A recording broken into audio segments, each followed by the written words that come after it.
नमस्कार दोस्तों, मैं हूँ राजीव। स्वागत करता हूँ आपका अपने चैनल आर के साइंस बॉक्स पर। और आज हम आर्थ्रोपोडा के जनरल अकाउंट के बारे में बात करने वाले हैं।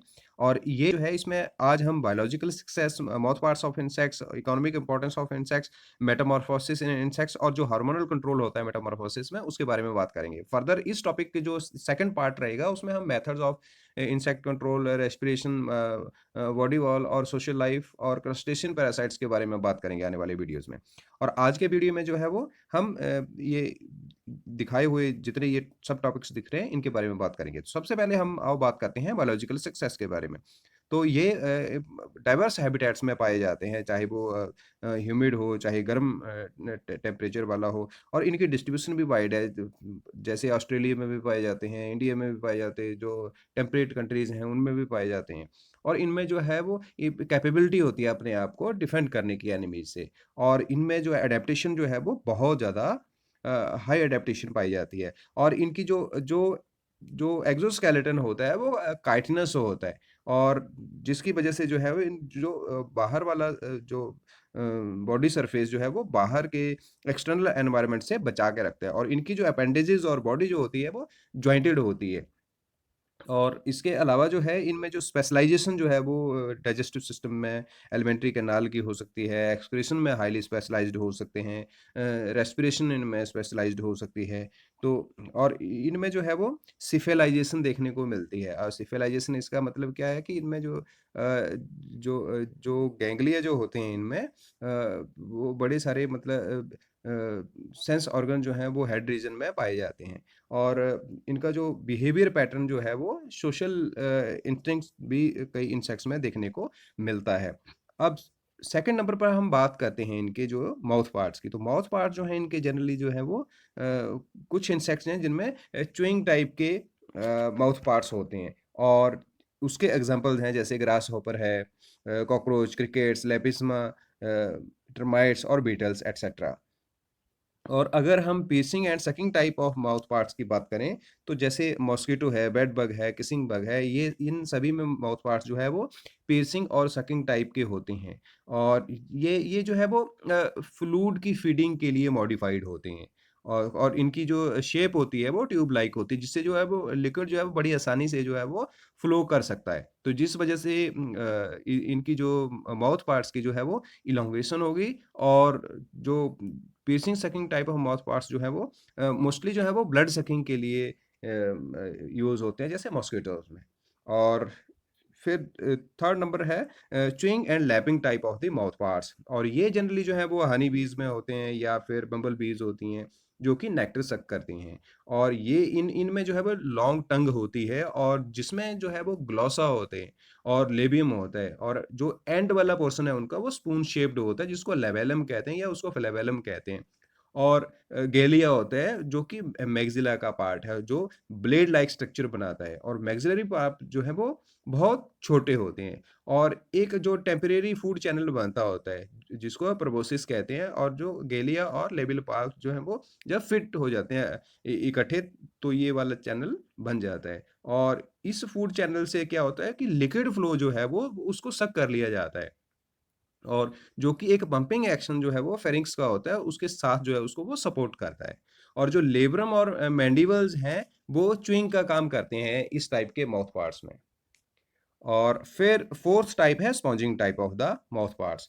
अब ये जो है जनरली जो है वो हाउस फ्लाइज में पाए जाते हैं, या कुछ और दूसरी फ्लाइज हैं जो कि लिक्विफाइड फूड को जो है वो सक करती होती हैं। और ये फ्लाइज जो हैं, इनमें जो है वो कटिंग वेपन्स जो हैं वो एब्सेंट होते हैं। और मैंडिबल जो है इनके, वो एब्सेंट होते हैं जनरली। और मैक्सिले जो है वो, उनमें भी क्या है, 2 मैक्सिलरी पल्प होते हैं। और हर एक जो है वो मतलब एक छोटे-छोटे पीस से बना होता है। और लेबियम जो है इनका, वो बहुत ज़्यादा मॉडिफाइड होता है, जो कि प्रोबोसिस बनाता है। और जिसको हम मतलब जो 3 डिवीज़न में बँटा होता है। फर्स्ट पोर्शन होता है उसका प्रॉक्सिमल, जो कि कोन लाइक होता है, उसको रोस्ट्रम कहते हैं। रोस्ट्रम के जैसे होता है, और उसको मैक्सिलरी पल्प कहते हैं। और जो इसका मिडल पोर्शन होता है उसको हॉस्टेलम कहते हैं। और ये मिड डॉर्सल ग्रूव होता है, और ये फूड के पैसेज का काम करते हैं। और वेंट्रल साइड जो है वो हार्ट शेप्ड प्लेट होती है, जिसको थीका कहते हैं। और थर्ड पोर्शन है जिसको डिस्टल लेवेलम कहते हैं या उसको ओरल डिस्क भी कहा जाता है। और ये 2 पार्ट्स होते हैं जो कि एक्सपेंडेड लोब्स होते हैं जिनको लेवेले कहते हैं और ये मतलब निचली साइड जो है इसके जो है वो बड़े सारे इनकम्प्लीट सिलिंड्रिकल ट्यूब्यूल्स होते हैं जिनको सूडोट्रैकिया भी कहा जाता है और ये सारे के सारे स्ट्रक्चर जो है वो एक जगह कन्वर्ज जो होते हैं सेंटर में आके माउथ के अपर्चर में और जो कि मतलब एक फूड ग्रुप बनाता है और लेवेलम जो है इसका जो है उसको यूज किया जाता है एक लिक करने के लिए जो फूड होता है जो लिक्विड फूड है उसको लिक करने के लिए यूज किया जाता है जो कि एक कॉन्ट्रेक्टाइल एक्टिविटी होती है उस टाइम और ये जो है इसको सूडोट्रैकिया में कलेक्ट कर लिया जाता है और उसको फूड को फर्दर जो है वो पास ऑन कर दिया जाता है फूड कैनाल में जो कि लेवल लेवियम और एपिफेरिंक्स और हाइपोफेरिंक्स से मिलकर बनती है।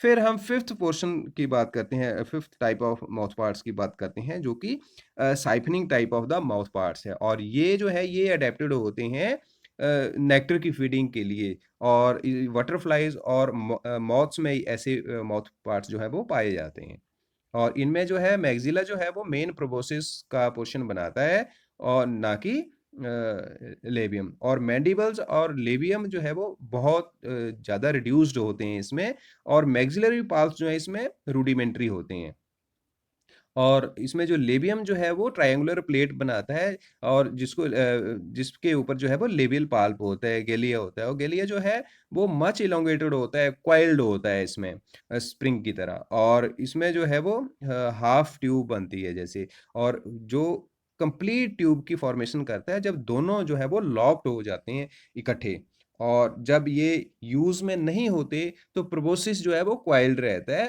और हेड हेड के नीचे ये कॉइल रहता है और जब इंसेक्ट जो है वो फूड जो है वो लेना चाहता है तो ये अनकॉइल हो जाती है और नेक्टरी तक पहुंच जाती है और इससे क्या है ब्लड प्रेशर जो है वो इसकी अनकॉइलिंग में हेल्प करता होता है और अब हम नेक्स्ट टॉपिक पे आते हैं वो जो कि इकोनॉमिक इम्पोर्टेंस है इंसेक्ट्स की और ये बहुत ही इम्पोर्टेंट है। तो इकोनॉमिक इम्पोर्टेंस में मेनली हम 3 चीज़ें यहाँ पे डिस्कस कर रहे हैं। पहले है इंजूरियस इंसेक्ट्स हैं, जो जो इंजूरियस इंसेक्ट हैं जो कि मतलब नुकसान पहुँचाते हैं, वो पेस्ट भी हो सकते हैं प्लांट्स के, फ्रूट्स के हो सकते हैं या स्टोर्ड ग्रेन के भी हो सकते हैं। अब ये क्या करते हैं ये इंसेक्ट जो है वो लीव्स को, स्टेम को, बड को, फ्लावर्स को, सीड्स को, फ्रूट को, बाग को, किसी भी प्लांट के पार्ट को या उसके प्रोडक्ट्स को जो है वो हार्म करते हैं, अटैक करते हैं और ये चुइंग इंसेक्ट्स जैसे कि कैबेज वर्म है या हॉपर्स हैं या पोटैटो बीटल्स हैं, ये चुई करते हैं और ग्रास हॉपर और लोकस्ट जो है वो ग्रीन क्रॉप्स को डैमेज कर देते होते हैं और लोकस्ट जो है वो बड़े हाई लेवल पे जो है वो क्रॉप्स को डैमेज कर देते हैं और बहुत दूर दूर तक जो है ये इनकी इन्फेस्टेशन होती है और ये माइग्रेटरी बिहेवियर भी शो करते हैं। अगर हम सेकंड पॉइंट की बात करें इसमें तो हाउस होल्ड पेस्ट आते हैं तो हाउस होल्ड पेस्ट जो है ये भी बहुत इंपॉर्टेंट है इकोनॉमिकली क्योंकि बड़े सारे इंसेक्ट्स जो हैं वो अनवांटेड हैं जो कि घर में रहते हैं जैसे मक्खी है मच्छर है वो हमें नहीं चाहिए बेड बग्स हैं मॉस्किटोस हैं ना तो ये क्रिकेट इसमें टर्माइट्स भी हो सकते हैं सिल्वर फिश भी हो सकती है तो ये सारे हमारे घर की चीज़ों को जो है वो डैमेज करते हैं तो हम इनको नहीं चाहते पर उसके बावजूद भी ये हमारे घर में हमारी चीज़ों पर अटैक करते हैं और उनको डैमेज कर देते हैं। फिर तीसरे नंबर पर है जो डोमेस्टिक एनिमल्स को नुकसान पहुंचाते हैं जो हमने पेट एनिमल्स रखे हुए घर में चाहे वो कुत्ता बिल्ली भी हो सकता है उसमें गाय बैल भेड़ बकरी कोई भी एनिमल हो सकता है तो उनके ऊपर होते हैं उनको नुकसान पहुंचाते हैं उनके खून को चूसते हैं उनकी हेल्थ को खराब कर देते हैं तो वो एज पैरासाइट भी काम करते हैं तो ये इनमें बर्ड लाइस भी हो सकता है और जो चिकन के फेदर्स को खराब करने वाला भी हो सकता है फिर ब्लड सकिंग भी हो सकते हैं ये ऑर्गेनिज्म इंसेक्ट्स और फोर्थ पॉइंट है डिजीज कैरियर्स ऐसे इंसेक्ट्स जैसे ऑर्गेनिजम्स जो कि बीमारियों को एक जगह से दूसरी जगह एक एनिमल से दूसरे एनिमल तक पहुंचाते हैं तो इनमें मलेरिया फैलाने वाला जो है ऑर्गेनिज्म जैसे कि मॉस्किटो है तो डेंगू भी फैलाता है वो मलेरिया भी फैलाता है ना और फिलेरियासिस भी फैलाते हैं और जो येलो फीवर है वो भी मॉस्किटो के द्वारा फैलाया जाता है फिर सुरा डिसीज है एनिमल हॉर्सेस का कैमल्स का तो इनको जो है वो टेबेनस फ्लाई फैलाती होती है। फिर अफ्रीकन स्लीपिंग सिकनेस है जिसको सीसी फ्लाई फैलाती है, टाइफाइड है, डायरिया है, कॉलरा है, ये सारे हाउस फ्लाई फैलाती होती है इनको। बबोनिक प्लेग की बात करें जो कि फ्ली के द्वारा होता है, तो और रिलैप्सिंग फीवर जिनको कि बेड बग और बॉडी लॉस फैलाते होते हैं। तो ऐसे करके बड़े सारी ऐसी काउंटलेस बीमारियां हैं जिनको ये एज कैरियर काम करते होते हैं। फिर फिफ्थ नंबर पर अगर हम देखें तो पॉइजनस इंसेक्ट्स होते हैं बड़े सारे जो कि हमें काटते हैं और हमारे अंदर वेनम छोड़ते हैं और हमारी हेल्थ को खराब कर देते हैं यदि हम हाइपर सेंसिटिव हैं। यदि डोज ज़्यादा हो जाए तो डेथ भी हो जाती है कई बार। तो इसमें वॉस्प्स, हॉर्नेट्स आ जाते हैं, बड़े सारे कई पॉइजनस स्पाइडर्स हैं, फिर बेड बग्स हैं, मॉस्किटोज भी इसमें एग्जांपल आ जाते हैं। तो ये सारे क्या करते हैं, हेल्थ को खराब करते हैं पॉइजन से अपनी। अगर हम सेकंड पॉइंट की बात करें तो वो प्रोडक्टिव इंसेक्ट के बारे में जिनकी इकोनॉमिक इम्पोर्टेंस है। तो ये बहुत इम्पोर्टेंट है क्योंकि ये हमारे चाहे फूड सिस्टम का हिस्सा हो, चाहे हमारे क्लोथ्स के लिए हो, लाइफ़स्टाइल के लिए हो, मेडिसिन्स के लिए हो, और भी बड़े सारे यूजेस हो सकते हैं इनके। तो अगर हम सबसे पहले हनी बीज़ की ही बात करें, तो हनी बीज़ जो है उनके बड़े सारे प्रोडक्ट्स हैं, हनी है, हनी बीज़ वैक्स है, फिर प्रोपोलिस, रॉयल जेली, पोलन, तो और भी बड़े सारे ऐसे प्रोडक्ट्स, वेनम भी हो सकता है हनी का जो कि ट्रीटमेंट में इस्तेमाल किया जाता है। और अगर हम सेकंड पॉइंट देखें तो सिल्क वर्म जो है उनका सिल्क यूज़ किया जाता है कपड़े बनाने में, और बड़ी हाई क्वालिटी का और बड़ी डिफरेंट क्वालिटीज़ के सिल्क भी जो है वो सिल्क वर्म प्रोड्यूस करते हैं। और मेनली जो है वो बॉम्बिक्स मोराई जो है वो एक स्पीसीज है जो सिल्क प्रोडक्शन में इस्तेमाल की जाती है।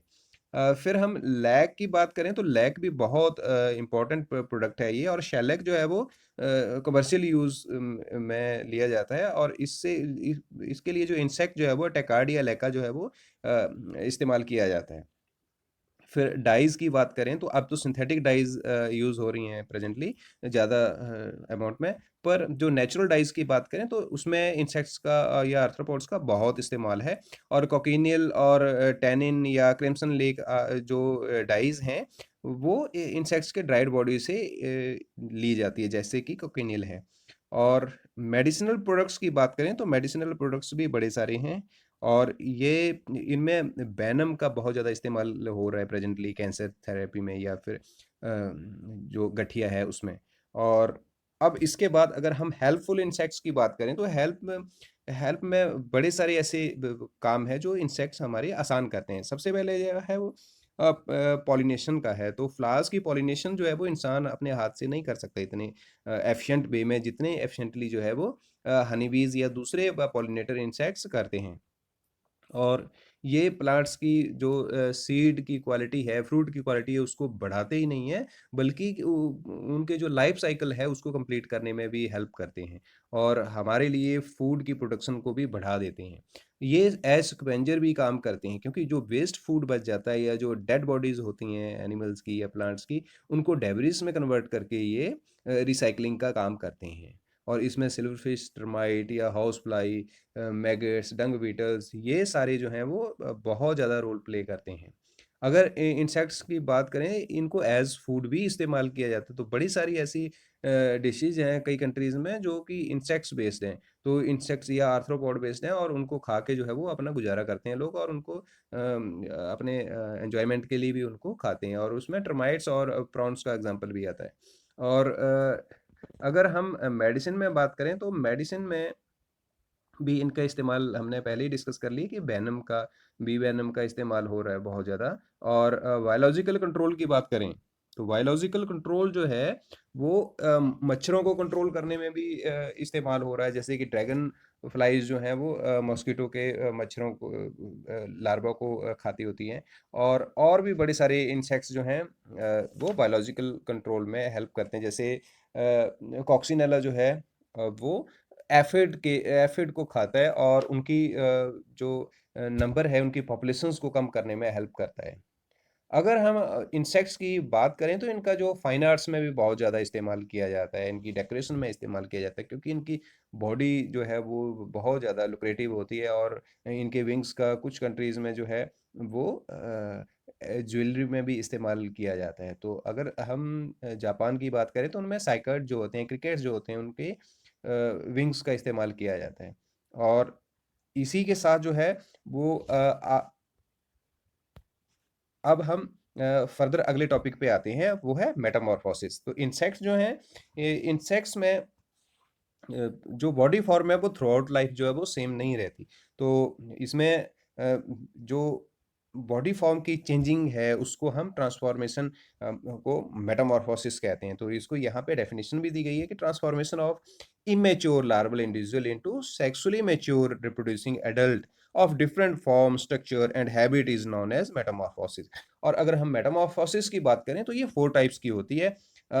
First of all it is a metabolous Metamorphosis, और इसको नो मेटामॉर्फोसिस भी कहते हैं। और इसमें क्या होता है कि कोई मेटामॉर्फोसिस नहीं होती, जो न्यूली हैच्ड क्रिएचर है वो सीधे जो है वो एडल्ट से मैच करते हैं, उनकी तरह दिखते हैं, एक्सेप्ट उनके साइज के और उनकी जो आर्मेचर होती है, जो स्पाइंस होती है, उनके डिफरेंसेस और सीटे के डिफरेंसेस से। तो इसके एग्जांपल हैं सिल्वरफिश और स्प्रिंग टेल्स। सेकेंड टाइप है इसकी इनकम्प्लीट मेटामॉर्फोसिस, या उसको हेमी मेटाबोलस डेवलपमेंट भी कहा जाता है। और इसमें क्या है, इनकम्प्लीट मेटामॉर्फोसिस होती है, जो इमेच्योर स्टेजेस होती हैं उनको निम्फ या नैयर्ड्स भी कहा जाता है, जो कि एक्वेटिक होती है और जो उनके ट्रैकियल गिल्स होते हैं उनसे रेस्पिरेशन करती है। और जो कि उनके एडल्ट होते हैं वो टेरेस्टेरियल होते हैं, एरियल होते हैं, और वो ट्रैकिए से रेस्पायर करते हैं, रेस्पिरेशन करते हैं। और इसके एग्जाम्पल हैं ड्रैगन फ्लाइज, स्टोन फ्लाइज और मई फ्लाइज। और थर्ड फॉर्म है इसकी, वो कि पोरोमेटोवलस डेवलपमेंट, या उसको ग्रेजुअल मेटामॉर्फोसिस भी कहते हैं। और इसमें क्या है, ग्रेजुअल मेटामॉर्फोसिस होती है और जो नए जो हैच्ड क्रिएचर होते हैं वो एडल्ट से रिजेंबल करते हैं, और जो उनके एडल्ट होते हैं उनमें जनरल बॉडी फॉर्म होती है, पर उनमें विंग्स एब्सेंट होती हैं और एक्सटर्नल जेनिटल अपेंडेजेस होती हैं उसमें। और यंग जो कि निम्फ होते हैं वो बड़े सारे निम्फल स्टेजेस में अंडरगो होती हैं, और उसमें जो है वो बड़ी सारी मॉल्टिंग्स होती हैं, उसके बाद वो जाके एडल्ट बनती है। और इसके एग्जांपल हैं grass hopper, aphid, stink bug etcetera. Fourth type है इसकी, जिसको कि होलो मेटाबोलस डेवलपमेंट कहा जाता है, या उसको कंप्लीट मेटामॉर्फोसिस कहा जाता है। अब इसमें क्या होता है कि इसमें चारों स्टेजेस होती हैं डेवलपमेंट की। एग भी होता है इसमें, लार्वा भी होता है, प्यूपा भी होता है, और अडल्ट भी होता है। जो लार्वा जो है जब वो हैच हो जाता है तो उसमें बड़े सारे मॉल्ट्स होते हैं, तब जाके वो फुल ग्राउंड जो है वो अडल्ट बनता है। और उसके बाद जो है वो प्यूपा बनेगा, और वो जो है वो अपने ऊपर जो है वो एक केस क्रिएट करेगा जिसको प्यूपेरियम कहते हैं। और प्यूपा जो है फिर वो डिफरेंशिएट होता है एक यंग एडल्ट में, और जो कि बाद में हैच होएगा, प्यूपेरियम खुलेगा, उसके बाद वो निकलेगा। और ये जो प्यूपेरियम के बाद जो है फिर ये ग्रो कर जाता है मैच्योर फॉर्म में। तो इसके एग्जांपल हैं हाउस फ्लाई हो सकता है, मॉस्किटो, बटरफ्लाइज एटसेट्रा। फिर हम सबसे लास्ट टॉपिक की बात करते हैं इस पार्ट में, वो है हार्मोनल कंट्रोल ऑफ मेटामॉर्फोसिस। तो मेटामॉर्फोसिस को कैसे कंट्रोल किया जाता है, तो ये हार्मोन्स के थ्रू होता है। और जो मेटामॉर्फोसिस, या इसको पोस्ट एम्ब्रियोनिक ग्रोथ भी कहते हैं इंसेक्ट्स में। और ये जैसे कि बड़े हायर ऑर्गेनिजम्स में होता है कि वो हार्मोनल कंट्रोल के अंडर होती है, तो यहाँ भी हार्मोन्स के कंट्रोल के अंडर होती है। और सबसे पहला है इसमें ब्रेन हार्मोन। और ब्रेन हार्मोन जो है वो न्यूरोसेक्रेटरी सेल्स जो होते हैं ब्रेन के, वहां से सिक्रीट होते हैं, और ये लिपिड होते हैं केमिकली। और ये हार्मोन जो है वो कॉर्पोरा कार्डियका को एक्टिवेट करता है, जो कि एक रेट्रोसेरेब्रल कॉम्प्लेक्स का कंपोनेंट है नर्वस सिस्टम का। फिर सेकेंड हार्मोन की बात करते हैं, वो है प्रोथोरेसिकोट्रोपिक हार्मोन। ये हार्मोन जो है इसको कॉर्पोरा कार्डियका सिक्रीट करता है, और जो कि प्रोथोरेसिक ग्लैंड्स को स्टिमुलेट करता है। तीसरा हार्मोन है प्रोथ्रेसिक ग्लैंड हार्मोन, या जिसको पीजीएच भी कहा जाता है। ये हार्मोन जो है, ये जो paired bilateral sheet of cell जो है वो थोरैक्स में होते हैं, वहां से सिक्रीट होता है।